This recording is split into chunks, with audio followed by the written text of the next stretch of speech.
अब लोकसभा चुनाव से पहले एनडीए कुनबे में तेज हो गए बगावती सुर। ओम प्रकाश राजभर ने सीटों को लेकर साफ कर दी अपनी मंशा।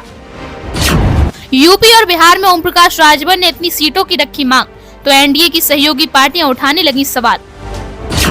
लोकसभा चुनाव के लिए ओम प्रकाश राजभर ने अभी से सियासी विषाद बिछाना कर दिया शुरू। सीटों के बंटवारे को लेकर जोर दे रहे ओपी राजभर। देखिए यूपी में कितनी और किन सीटों पर ओम प्रकाश राजभर ने ठोका है अपना दावा और बिहार को लेकर क्या है राजभर का इरादा। सुहेलदेव भारतीय समाज पार्टी के राष्ट्रीय अध्यक्ष ओम प्रकाश राजभर जल्द ही योगी सरकार के मंत्रिमंडल में शामिल होने वाले हैं। दिल्ली में गृह मंत्री अमित शाह से मुलाकात के बाद पूर्व मंत्री ओम प्रकाश राजभर ने दावा किया है कि 14 तारीख के बाद किसी भी दिन वो उत्तर प्रदेश मंत्रिमंडल में शामिल हो सकते हैं। गृह मंत्री अमित शाह से कल शाम दिल्ली में मुलाकात के बाद ओम प्रकाश राजभर ने ये दावा किया है। दिल्ली में तकरीबन 40 मिनट की राजभर की मुलाकात अमित शाह से हुई। राजभर के बाद दारा सिंह चौहान ने भी अमित शाह से मुलाकात की है। ओपी राजभर ने कहा कि अमित शाह से नव वर्ष पर आत्मीय मुलाकात हुई।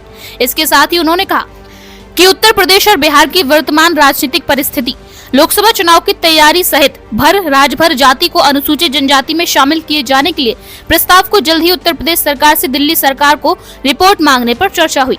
वहीं बंजारा जाति की सामाजिक समस्याओं व गौंड खरवार जाति के जाति प्रमाण पत्र उत्तर प्रदेश के समस्त जनपदों में सरकार द्वारा जारी जाति प्रमाण पत्र के शासनादेश का पालन कराकर जाति प्रमाण पत्र जारी कराने के विषय पर भी चर्चा हुई।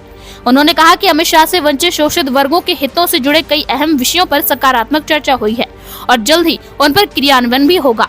पूर्व मंत्री ओम प्रकाश राजभर ने दावा किया कि वह उत्तर प्रदेश में पश्चिम से पूर्व तक किसी भी सीट पर लड़ने की तैयारी कर रहे हैं। उन्होंने कहा कि उत्तर प्रदेश में 80 में से 3 सीटें लड़ने की मांग की है। उन्होंने एनडीए के सामने अपनी बात रखी है, तो वहीं बिहार में 2 सीटों पर लड़ने की उन्होंने अपनी बात रखी है। हालांकि अभी तक सीटों पर फाइनल निर्णय नहीं हुआ है। ओम प्रकाश राजभर समाजवादी पार्टी और कांग्रेस पार्टी पर भी निशाना साधते हुए नजर आए। ओम प्रकाश राजभर ने कहा कि कांग्रेस पार्टी की यूपी जोड़ो यात्रा का कोई असर नहीं दिखने वाला।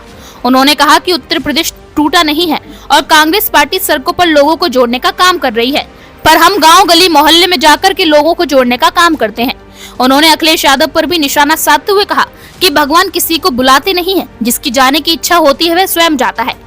ओपी राजभर ने कहा कि उनको 22 तारीख का निमंत्रण मिला है और वो प्राण प्रतिष्ठा कार्यक्रम में शामिल होंगे। Bureau report, the Navbharat political.